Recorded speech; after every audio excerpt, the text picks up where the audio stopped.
Back in late August, my China LED lamp here from Aldi had failed, and I had found that it was because I was charging something, as I'm supposed to be able to do through the built-in USB port. But I found that by getting rid of this board entirely and just applying power to these wires, I can get the rest of the lamp to work. So I figured, well, let me just get rid of that. I don't need it anymore, and we'll do that.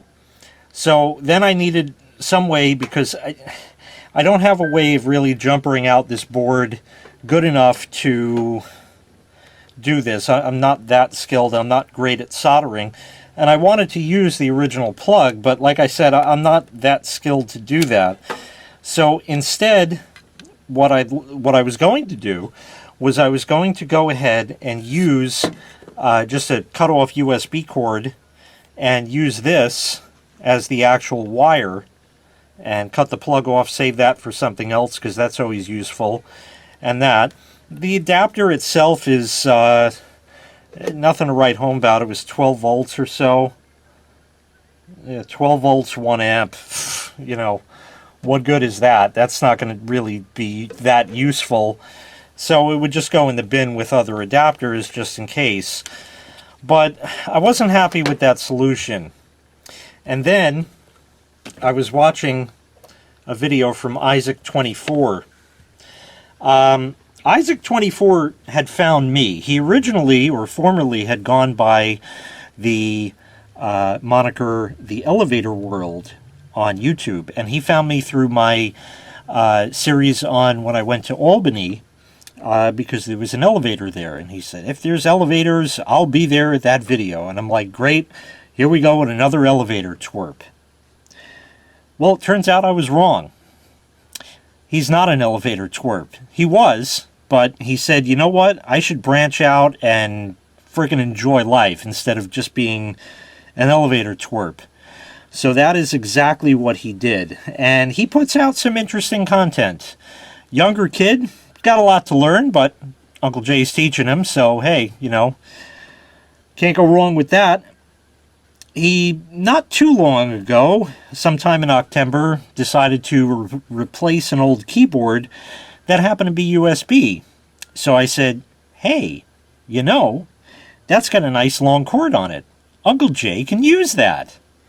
Because otherwise I'd have to cobble together this and solder again and solder again and that. So let's go ahead and open this up. These are vintage scissors from my grandmother that they're fucked up. I had to put this on the angle grinder to get it to sort of work. They used to be longer. I did a fairly good job on it, actually, but let's go ahead and cut this open.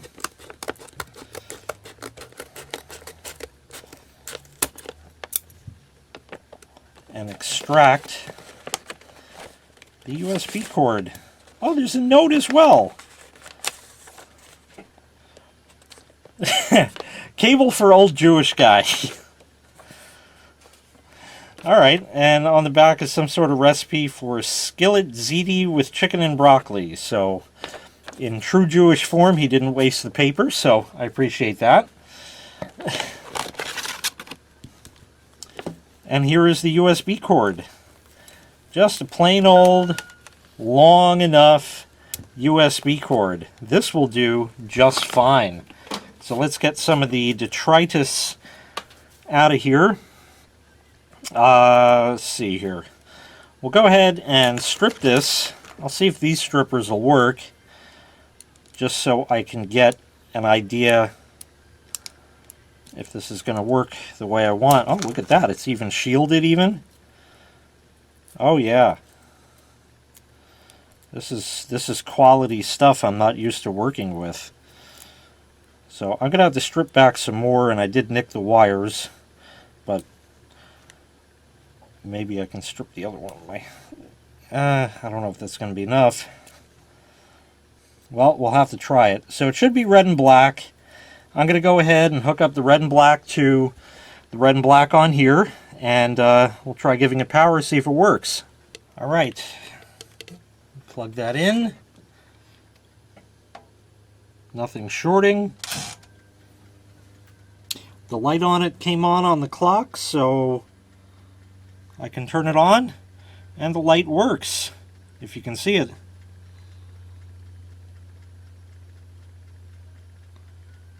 Definitely works fine. So good. That means that the red and the black are correct on this USB cable. So let's go ahead and take this board out of here, and I want to see how the wire is going to do. It looks like it should fit through the hole, if you can just see that there. Should fit through there, so let me do a little bit of surgery, and then we'll get to actually fixing this. So there's 2 screws here. Take out 1, take out 2. I think I said in the other video I wasn't going to actually record fixing this, but I've redecided, as you can tell. So we're not going to need this anymore, so we'll get rid of that. Put some of the garbage away. The screws I really don't need, so we'll get rid of that. And now we're going to go ahead and actually, before we do anything else, let's see if and how this wire is going to fit through said hole. Peachy keen. Right through, no problem. That looks good. So I'm going to go ahead and feed this all the way through, so we can get that out of the way. And I'm going to strip and prepare the wires, and we'll make a good connection. Well, that's a little more than I wanted to strip off, so we'll just have 2 wrongs make a right. Twist these together. That's good. Twist these together. That's good. And I'm going to strip back some more of the insulation on this. Okay, just enough to... There we go.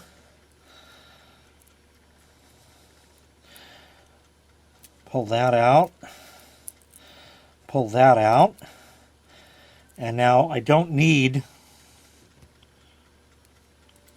these wires, the white and the green, because those were data. We'll snip those off. Shielding is not worth a damn here either in this application, so we'll snip that off. And then we're going to go ahead and strip these wires, if I can get them undone.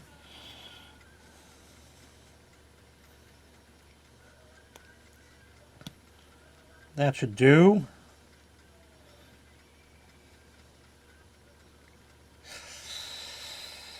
Nope. There it goes. Perfect.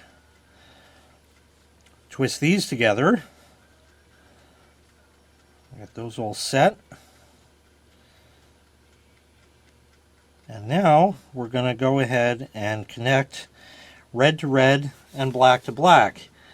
Nope, can't do that. You can't do that, because we're going to be using heat shrink tubing. So we have to put that on first. Harbor Freight Storehouse heat shrink tubing assortment. Yeah, I love that kind. So we need some kind of small stuff. Let's see.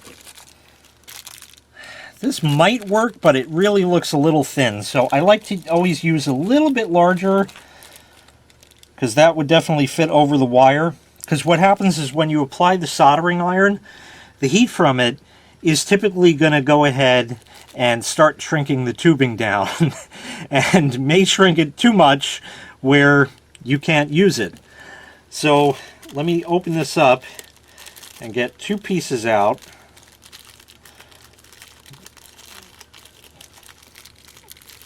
Okay, there's 2 pieces.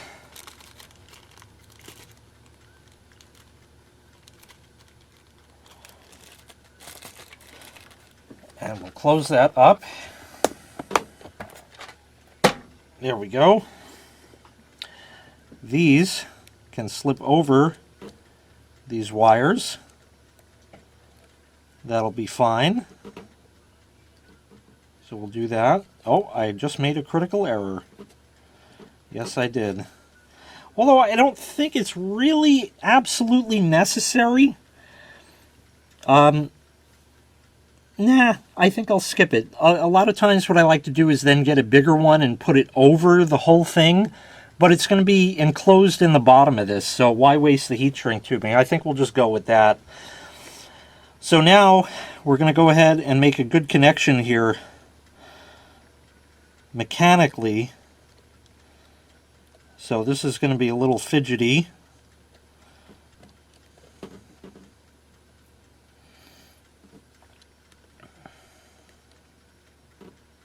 But we'll twist the wires together as such, and twist the wires together as such.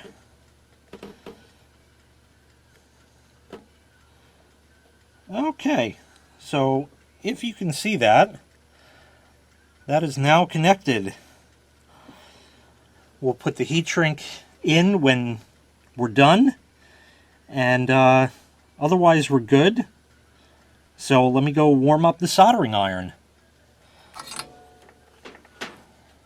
Okay, we're ready to apply some solder. So I'm old and rickety and shaky, and I'm wearing my my spectacles so I can see what the hell's going on. And I don't solder well, but we should be able to get this done without much trouble.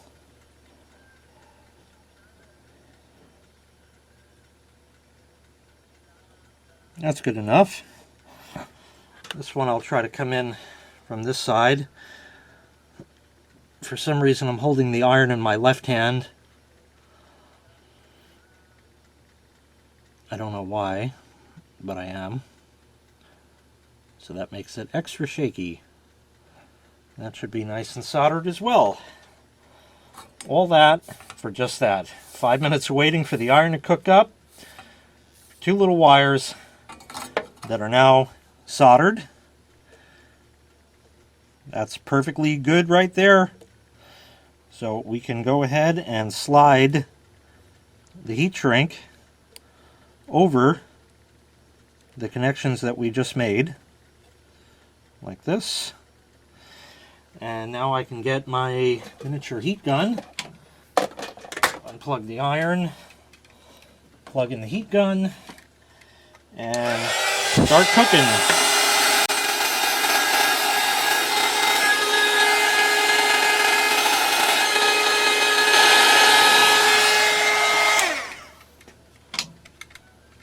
Stuff didn't shrink as much as I would have liked, but it certainly isn't going, well, maybe it is, but it's not going anywhere inside the thing. So that's what you get for getting Harbor Freight shrink tubing. Yeah, I don't know. It just didn't really heat nicely. I could try heating it a little bit more. I don't think it's going to hurt anything if I did that.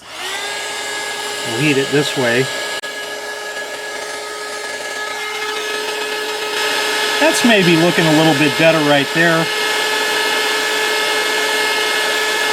Okay, so maybe it just takes a lot of heat, this stuff. Okay. So with that said and done,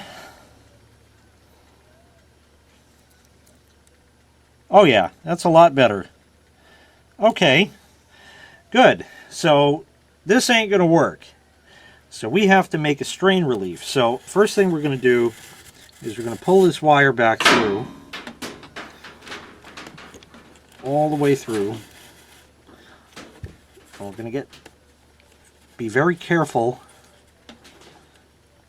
when we get down to the end. And I think about right there, somewhere about right there, should be good. So now we're going to go ahead and get out the magical, wonderful hot glue gun and hot glue this in place, so that way it doesn't move and doesn't pull out from where it is. but it would be very wise to just test it quick to make sure, yes, the light is on and the light goes on. Hopefully you can see in the camera. Oh yeah. So it works. Definitely fixed. So now we just have to create some sort of strain relief for that. So now I'll cook up the hot glue gun. Okay, hopefully the glue gun is heated enough. Maybe. And as far as this goes, the wire seems to want to stop right there. Oh yeah, that'll work. So I'm going to do a Jordan U and just completely inundate this with hot glue, because that is all that's going to be holding it. And as you can see, due to the law of gravity, it's all dripping away. So I'm going to turn it and glue it a little bit more in there to make sure it's absolutely stuck, and I'll hold it and let it dry. For a little bit cleaner look, I'm going to try to pot this opening. Let me see if I can show you where the USB port used to go. Where's the camera? There we go. Right here. So for that, we're going to take a piece of electrical tape. That should be good right there. And we're going to put it over that.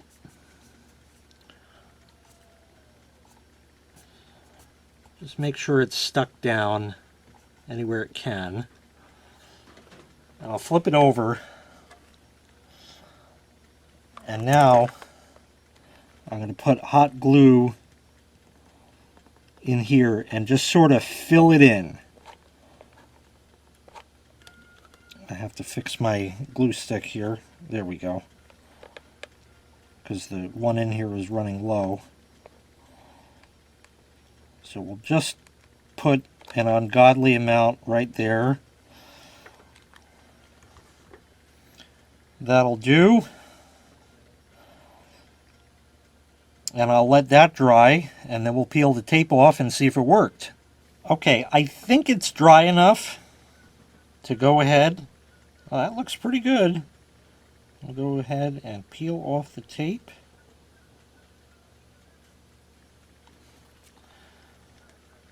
There you go. Perfectly potted. Very nice. Very nice. That worked out very, very well. Almost looks like it was an option that was not, on this model. Very, very nice. So I think otherwise we're pretty much ready to go. Just sort of mush the wires down. All right. And then we have the metal plate. Now, I don't remember exactly how this went. Maybe like this? Yeah, I think like this. Now, I may have screwed myself. Yeah, it's sitting a little bit proud on this side, but I don't think that's going to be that much of an issue because it's going to be a little bit forgiving. And whoopsie, and if I don't strip the plastic out, then I think we'll be good. So I'll go ahead and put a screw in. Yeah, I think that should work.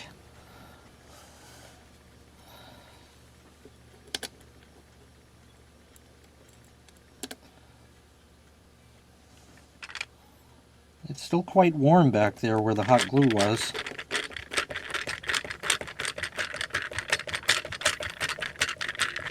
That's going to work just fine. Right there. Tighten that up. 2 more screws.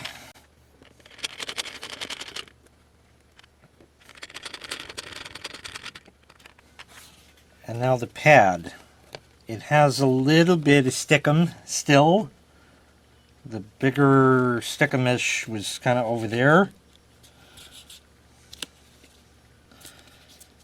And yeah, kind of not really wanting to. Well, maybe. Maybe it just has to kind of reform to that. Yeah, I think that's all right. It's not bad. I think it'll flatten out. You know, it's been off of this since August, and now it's the end of October, so it's been a couple of months. By the way, I did call the number to see about getting my money back, and they said, yeah, we need your receipt. I'm like, yeah, it's not going to happen. I don't have the receipt. I have the book. I have the, you know, and in the book, by the way, oh, well, actually, a couple things. First of all, I call the number, and it gives me a recording. And then it hangs up, and I call back, and it does the same thing. And I call back, and it does the same thing. So I'm saying, oh, okay, so they're on COVID staff. Got it. Okay. So then we'll try calling at a different time of day. So I called at a different time of day and got a Karen on the phone. Well, we need your receipt, sir, and we don't do anything over the phone, so email us. So I emailed them, and they said, can't give you a refund unless you have a receipt. I'm like, I got the book, you know, I mean, that's all I got. I didn't expect it to die. And the book does not say that you must keep your receipt. Does not say that. Now, typically you would need to keep your receipt, but the book did not specifically say that. So I emailed back, and of course I got no response. So I said, you know what, the hell with it. I'm just going to fix it myself. And there it is, completely fixed. Nicely potted. That wire is not going anywhere. We'll go ahead and plug it in. There we go. Here's our plug. Let me see if I can get this in frame so at least you can see the clock light up. Yeah, lit right up. Turn it on and it works. Dirty, I gotta clean it. It's at the highest brightness. You can lower it. Light mode. Yeah, it's all good. So there it is. All fixed. All fixed. All working again. And no USB port because that was an option on a higher up model. Once again, this repair was made possible by Isaac24 on YouTube. Like I said, I was wrong about him. I didn't expect him to do a complete 180 and stop being an elevator twerp. He still likes them in that, and that's great. You can have that as a definite favorite in life, but he's certainly spread out to many other avenues and tries to emulate me maybe a little too much. Just kind of scary. But thanks to the USB cable from Isaac24, this lamp can now go back in service, and I can have a lot of light at my video editing desk, which is great because now I get to edit this video using my new light. Yeah, I love that kind. And I have free USB ports to plug it in, and I got a spare 12 volt 1 amp adapter out of the deal, complete with plug, ready to go for nothing that'll ever use this size plug or need such a small amount of current. And just a small pile of garbage here. Just the board and these little wire scraps and stuff like that, you know. That's it. It's all done. It's fixed. It works. Clean it up, put it back in service, and don't plug anything USB into things that have USB ports just because they have USB ports. Lesson learned, but anybody else would have thrown it out. I know it's a piece of China dreck. I know that. But I like it. I don't know. It works. It gives an adequate amount of light, and that's that. So big thanks to Isaac24. Go ahead and check him out on YouTube. Go ahead and subscribe. I'll leave a link, of course, in the prescription. And, you know, if you like what you see, feel free to subscribe. And you can feel free because it is free. So go right ahead. He's a nice kid, foul-mouthed motherfucker like me. Yeah, I like him. Nice kid. Got a lot to learn. He does want to visit Uncle Jay one day, so maybe in the future we'll see that happen. So go subscribe to Isaac24. Big thanks once again. Thank you very much for watching. Make sure you click like. Make sure you click subscribe. And it is now clean up time, clean up time. Everybody knows it. Holy shit. Yeah, put all the tools away. We're all done. Another one for the books. Thanks so much for watching. Make sure you click like. Make sure you click subscribe and take care. We'll see you next time. Bye-bye.